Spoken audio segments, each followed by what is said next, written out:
In the summer of 2019, I decided to hit the road and start asking people about their dreams.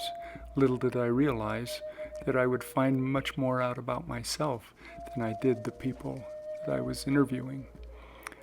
Join me and see what you find out about yourself as you listen to other people answer the 3 dream questions.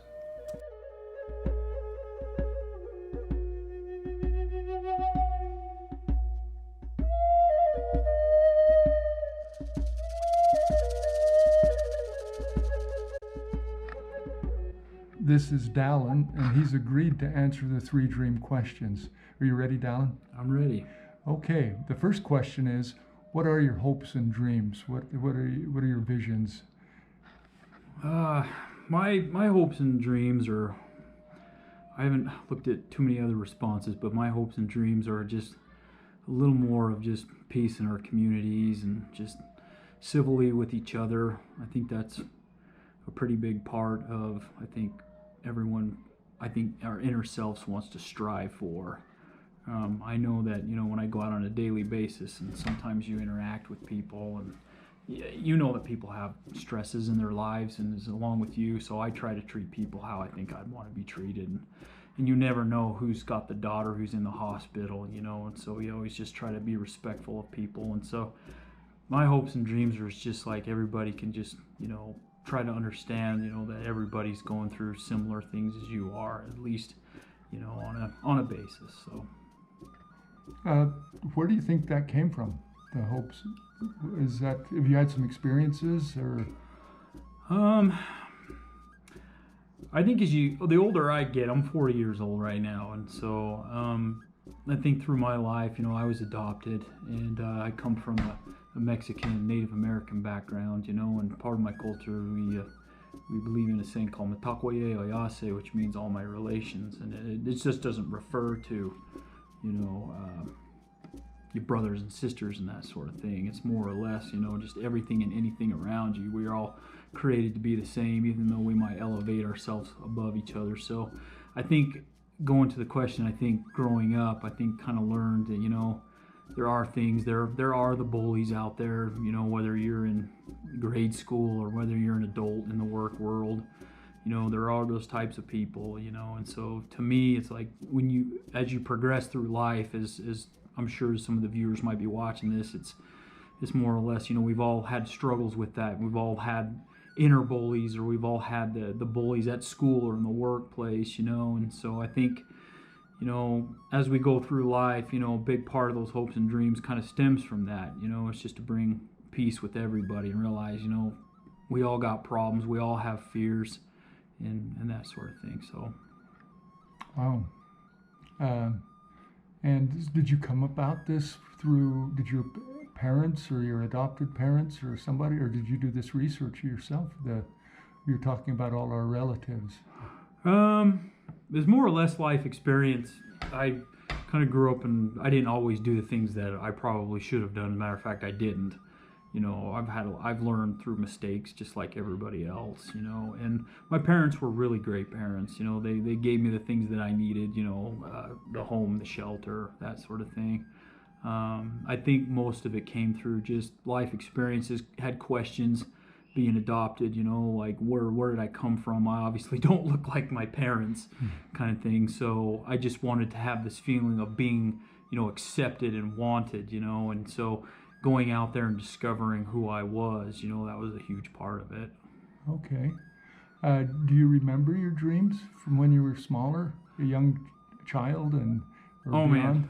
Man, I had a lot of dreams when I was younger. I wanted to be Superman, my mom always used to call me Dill Pickle because, I used to drink pickle juice. I have no idea why I did that, but I love pickle juice for some reason. I don't drink it much anymore, but I think one of the big things for me was, this is crazy. For you viewers out there, this didn't come because I had the dream.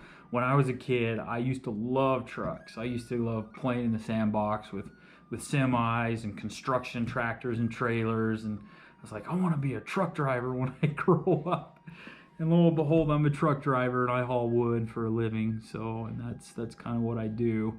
but I don't think it was necessarily because I wanted to. I also wanted to be a musician, but the older I got, the more I realized I wanted to be at home. I had my own business for a while and decided that's where I need to be, is at home, and having a musician's lifestyle is not really for me. I do enjoy doing that stuff, and I mean, I had a dream I wanted to fly too, but unlike most of us, yeah, I don't think that's gonna happen. Fly like as in a pilot. Well, yeah, it's just like I'm gonna go run off a cliff and just spread my arms and I'm gone, see ya, kind of thing. So I used to have those dreams as well, but those were real dreams, and they felt. Yeah, real. they are when you're a kid, for Yeah, sure. I mean, those are they're not impractical when you're a kid, but when you're an adult, for sure. But Mine were like swimming in the air rather than flying. right. So the truck driver thing has come about indirectly, I guess. And I know you do music. I know you do a lot of things, and there's not enough time really to go over everything that you do. But you're very accomplished from my perspective in many areas. Well, thank you so much. Thank you.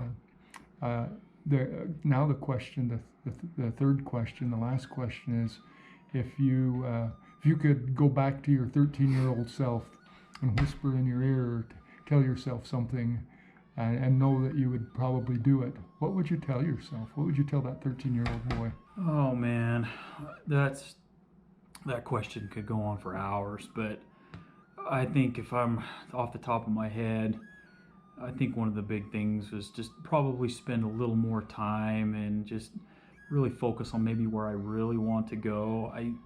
Everybody has aspirations to make a lot of money and those sorts of things, and I've had the opportunity and been in a position where I could have had a lot of money through circumstance, through inheritance and whatever, but chose to bypass that, for my own personal reasons, and I'll let you viewers take a guess on what that could be.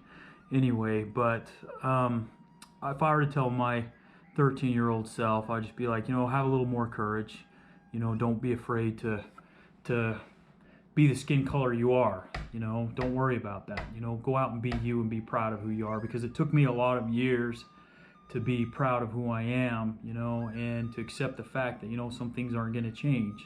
And so me as a 13-year-old self, accept it sooner, earlier, and you'll be a lot more grateful. I'm proud to be Mexican, I'm proud to be Native American, and so these are the things I take with me in my life. And I have a lot of friends who are Hispanic, I have a lot of friends who are Native American. And so my 13-year-old self, I think we had a good time, we had fun, but if I were to do it all over again, tell yourself, just try to be a little more happy, try to realize that everybody's not out to get you. So cool. Now, if you were going to talk to somebody that was just getting married, do you have any advice for people that are just starting out? Communication. Communication's a big one. And communication side, yes, but love your spouse, whether they be the same gender or whether they be male or female, whatever it might be, just love your spouse and respect them. And openly, like I said, communicate. That's the biggest thing that I've found that my marriage has lasted. I've been married since 2006, so not terribly long, but I've known the girl since 2001.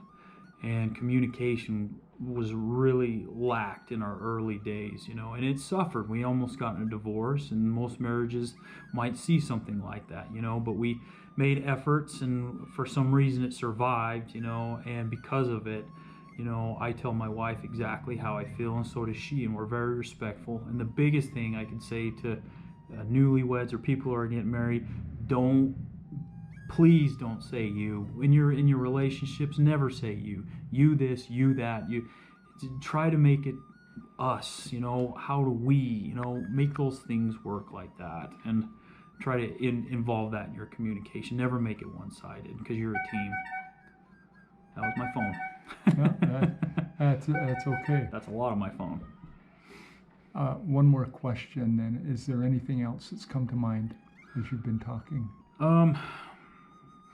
I would just try to say, from a native side, it's just treat each other, how our Creator, what it doesn't matter whether it's Buddha or 4July or Jesus Christ or whoever it may be in your lives, just just understand, that's my phone, try to understand that, you know, our God, your God loves you, you know, and he's got a plan for you, and just treat everybody how you want to be treated, and take into consideration, you know, the saying, you know, from the Lakota language, metakoye oyase, you know, and just treat all your relations, you know, everything out in the world is the same how you'd want to be treated, with respect, you know, and treat water as it's sacred too. So Thank you, Dallin.